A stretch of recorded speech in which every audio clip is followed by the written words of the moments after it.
Assalamualaikum warahmatullahi wabarakatuh.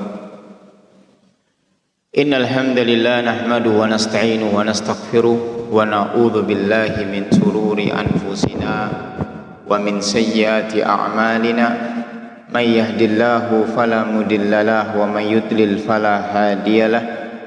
Asyhadu an la ilaha illallah wahdahu la syarikalah wa asyhadu anna Muhammadan abduhu wa rasuluhu la nabiyya ba'd.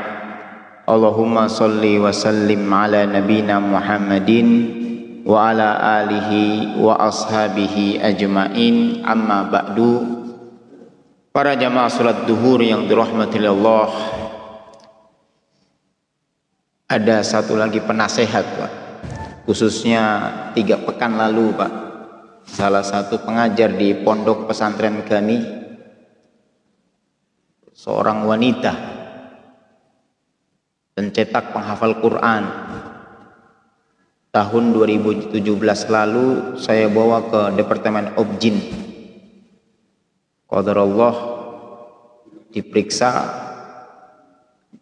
informasi dari dokter Kolonel Gunawan itu kemungkinan tumor. Cuman saya suruh operasi, tetap kekeh nggak mau operasi.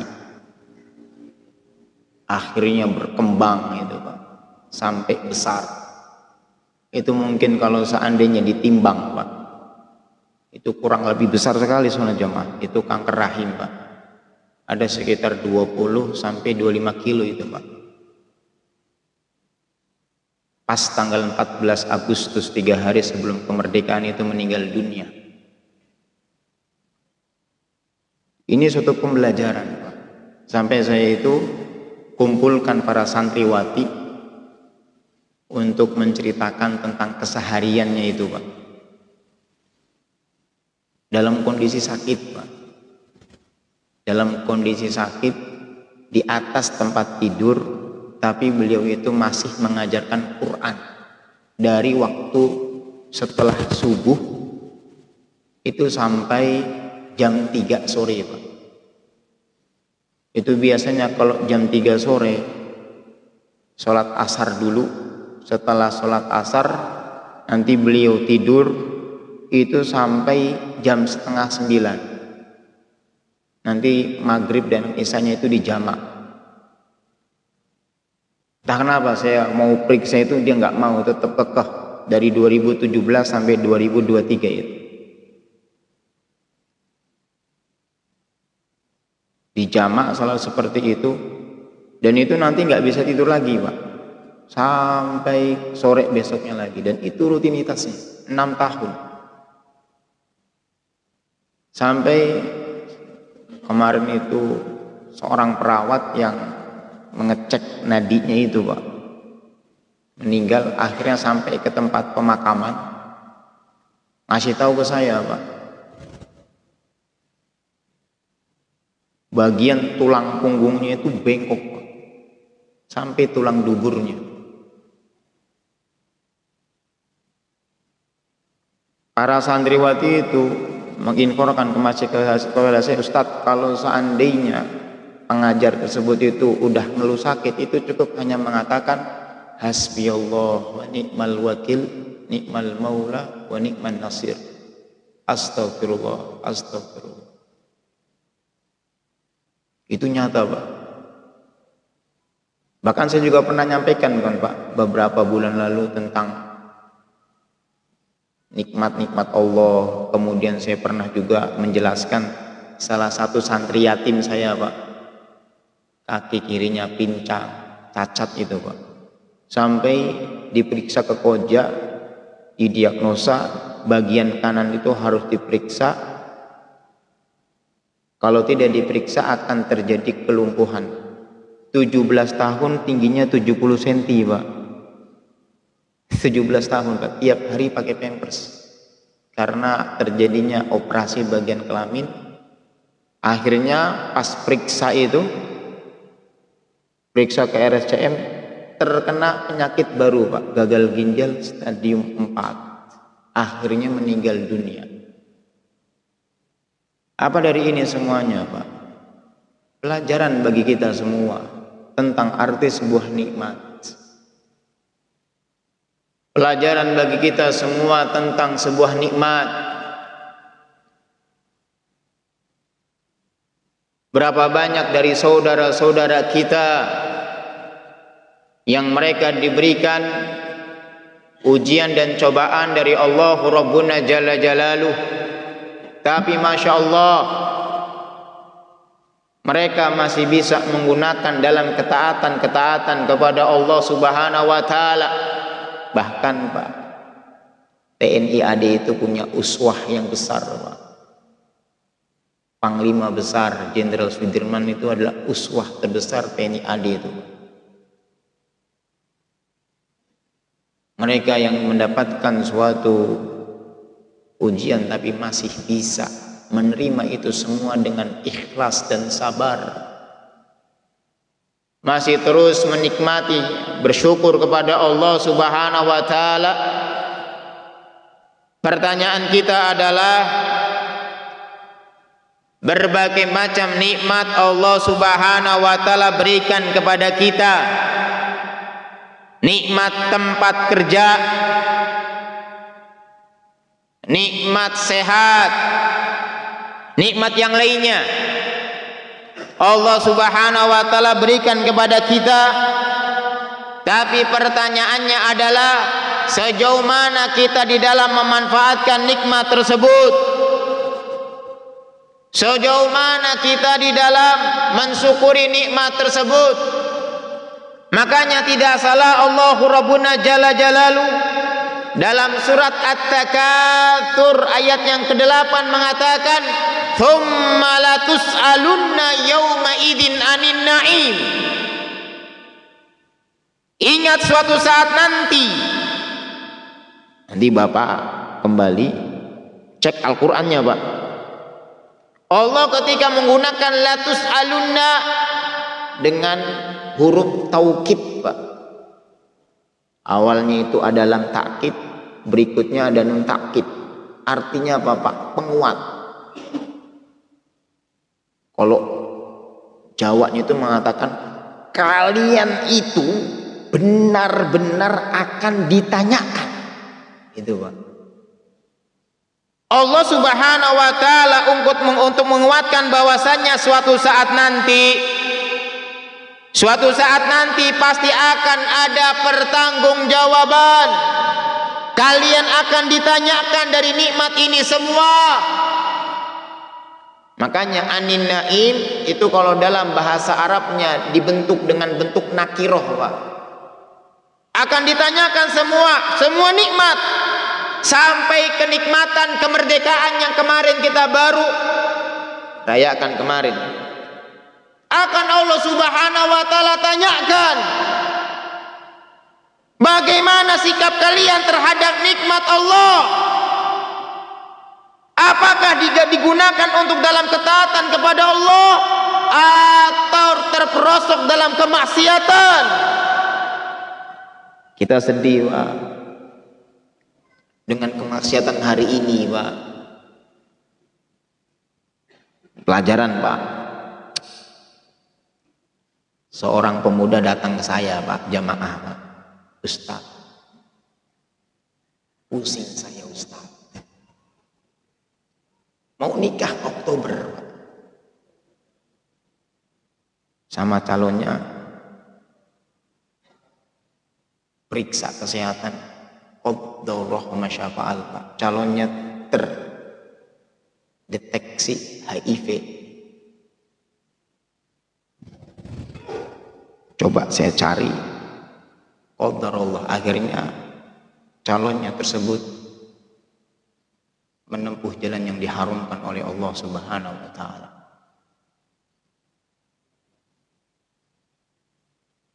Bagaimana kalau Allah Subhanahu wa Ta'ala, ketika Allah Subhanahu wa Ta'ala wafatkan kita semua, Allah tanyakan ini semua, dari tempat tinggal kita bagaimana keamanan kita? Alhamdulillah di negeri kita mau kita mencari masjid, mau mencari tempat ibadah dimanapun,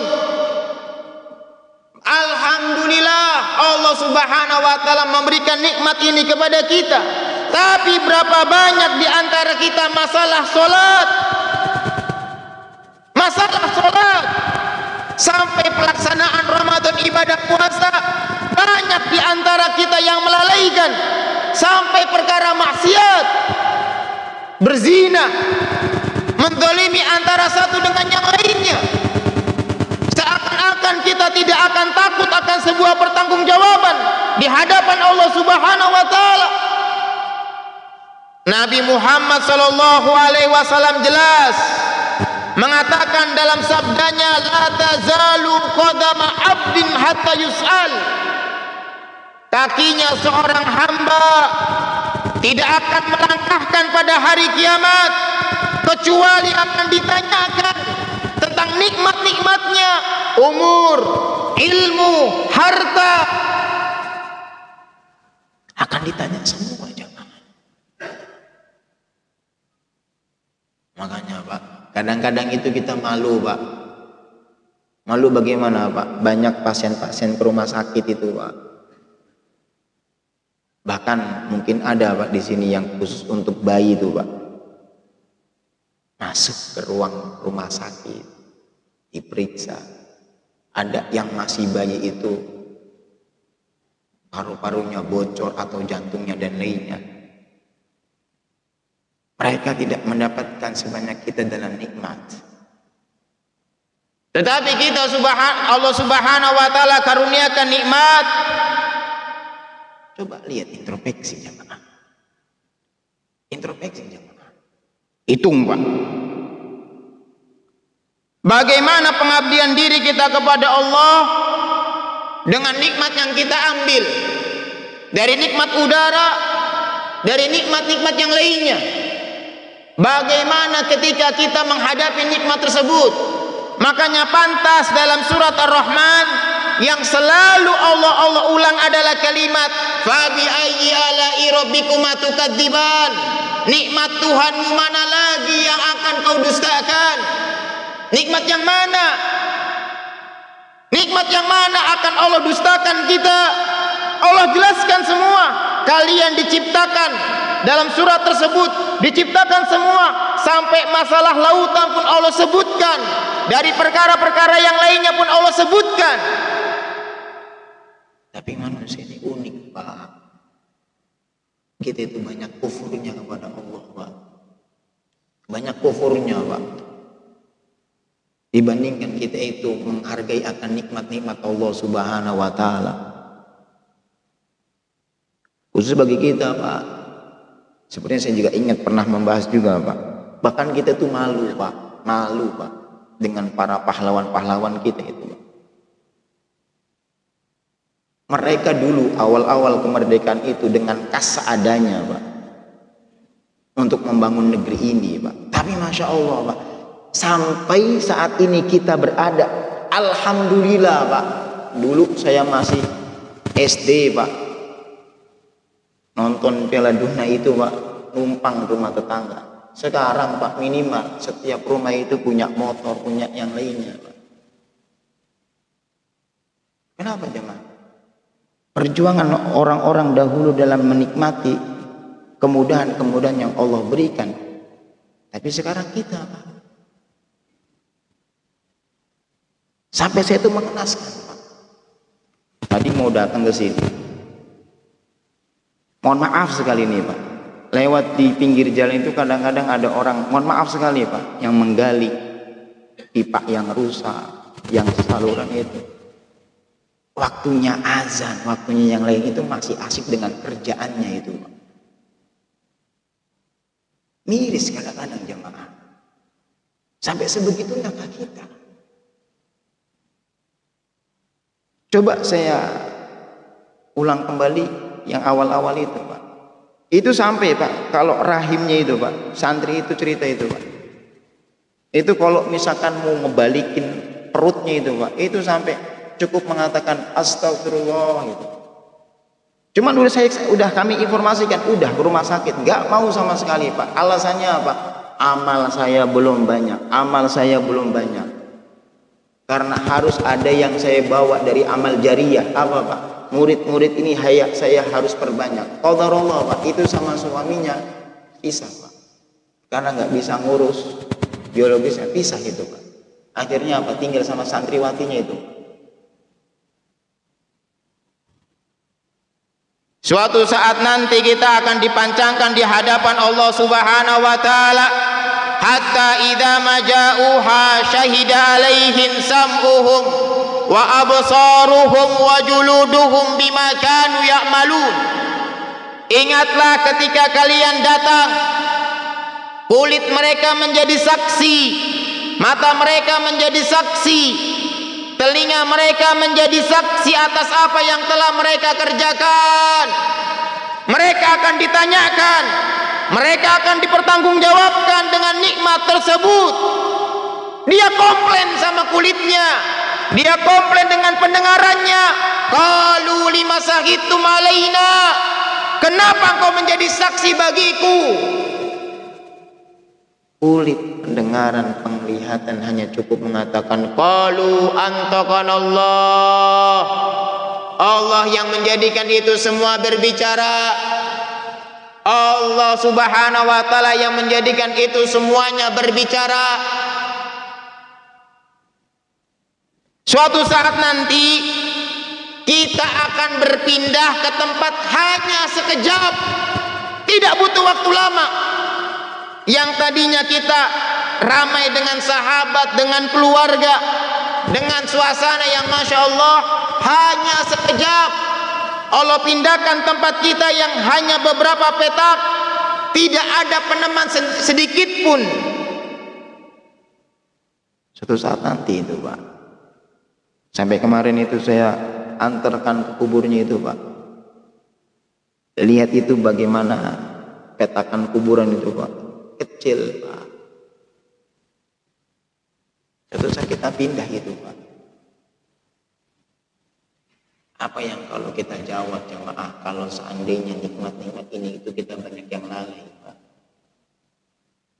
Makanya sebetulnya Pak, khususnya para bapak-bapak ini atau ibu yang kerja di sini tuh, wah Masya Allah Pak, ini tuh benar-benar bisa memberikan syukurnya tuh banyak Pak. Karena di sini itu Masya Allah Pak, akan berbagai banyak bertemu orang-orang yang Masya Allah punya sakitnya ini, sakitnya itu dan seterusnya. Menjadikan kita ini hati ini lembut Pak, menjadikan hati ini sebagian menghambakan diri kepada Allah Subhanahu wa taala, mensyukuri nikmat. Ingat, dan ini hadis ini yang sering saya bawakan kalau udah berbicara tentang nikmat, yang terdapat dalam kitabnya Ibnu Hajar Asqalani Bulughul Maram, unduru ila man huwa asfala minkum wa la tanduru ila man huwa fawqakum. Lihatlah kepada orang yang di bawah kalian, lihatlah orang yang di bawah kalian. Jangan kalian pernah melihat orang yang di atas kalian. Maksudnya dalam hal apa Pak? Dunia. Lihat kepada orang yang di bawah kalian, khususnya juga yang mungkin ada saudaranya di dalam rumah sakit atau yang lainnya. Coba lihat. Lihatlah orang-orang yang di bawah kalian. Jangan pernah melihat orang-orang yang di atas kalian. Karena hal itu akan menjadikan tidak mengingkari akan nikmat Allah, tidak mengingkari nikmat Allah. Karena apa yang Allah berikan dalam nikmat itu sudah pasti yang terbaik. Itu sudah pasti yang terbaik. Karena Allah yang lebih tahu kepada hambanya, Allah lebih mengerti kepada hambanya. Allah tidak pernah salah dalam membagikan nikmat. Semua berjalan atas hikmah yang Allah miliki. Cuman kita yang kurang mensyukuri nikmat. Kita Pak, ini Pak, negeri ini Pak, kalau bandingkan di daerah mana itu Pak, yang perang sama Rusia itu apa? Ukraina Pak,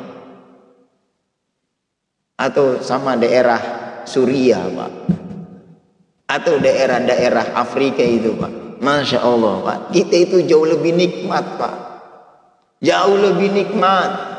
Sampai anak pernah membaca suatu buku Pak, yang dibuat oleh seorang mahasiswa di Asia Tengah atau mana itu,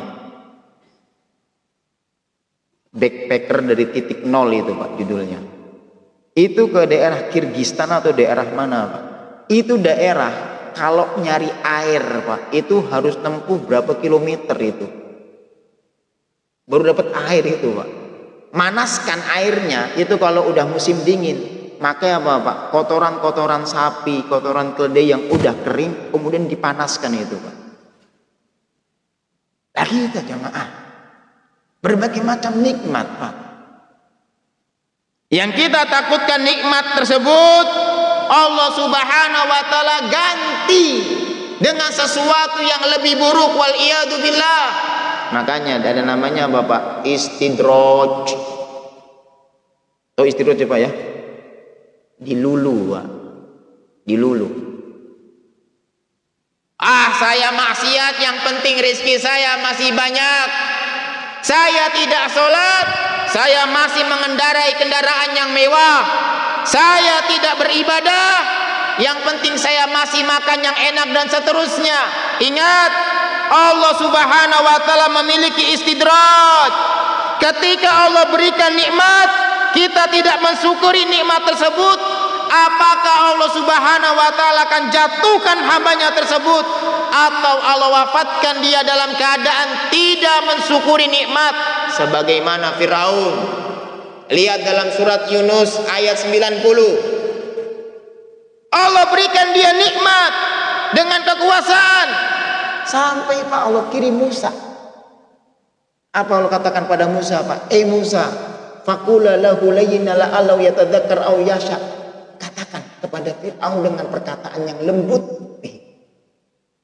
Allah perintahkan kepada Musa untuk mengatakan kepada Firaun yang bengis kayak gitu Pak, tetap menganjurkan perkataan yang lembut, bukan perkataan laknat, bukan perkataan yang menjatuhkan, perkataan lembut. Apa kata Allah? Semoga dia ingat, dia sadar. Sampai segitunya Pak. Tapi namanya Firaun,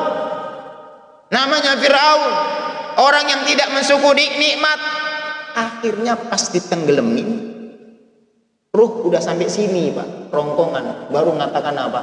Saya beriman sama Tuhannya Musa. La ilaha illallah. Gak diterima. Jadi kalau misalkan tobat itu udah sampai kerongkongan ruh Pak, gak bakal diterima Pak, gak bakal diterima. Akhirnya apa Allah katakan dalam surat berikut, ayat berikutnya dalam surat Yunus, engkau akan kujadikan tanda-tanda orang yang jatuh setelah datang setelahnya. Maka kisah-kisah tersebut Pak, ini dua kisah nih sudah saya sampaikan nih Pak. Pertama, pengajar pembentuk hafid ini Pak, pondok kami di daerah Bekasi nih Pak. Santri kami sendiri Pak, santri kami yang umurnya 17 tahun, usia tingginya 70 cm, kaki kirinya cacat, kaki kanannya cacat, tiap hari Pak pakai pampers, anak yatim Pak, ibunya nggak mengurus. Bahkan kalau bapak itu kuburnya di daerah Tambun sana, saya ikut ke sana Pak. Pelajaran penting, syukurilah nikmat. Dan meninggal dalam kondisi gagal ginjal stadium 4. Ini jemaah, dua kisah ini Pak. Semoga Allah Subhanahu wa taala menjadikan kita orang-orang yang selalu bersyukur, selalu orang-orang menjadi orang yang istiqamah dalam beribadah kepada Allah, menjauhi segala maksiat-maksiat Allah Subhanahu wa taala. Mungkin ini yang bisa kami sampaikan di kesempatan kali ini. Kurang lebihnya mohon maaf. Subhanallah bihamdik, asyhadu an la ilaha illa anta, astaghfiruka wa atubu ilaik. Assalamualaikum warahmatullahi wabarakatuh.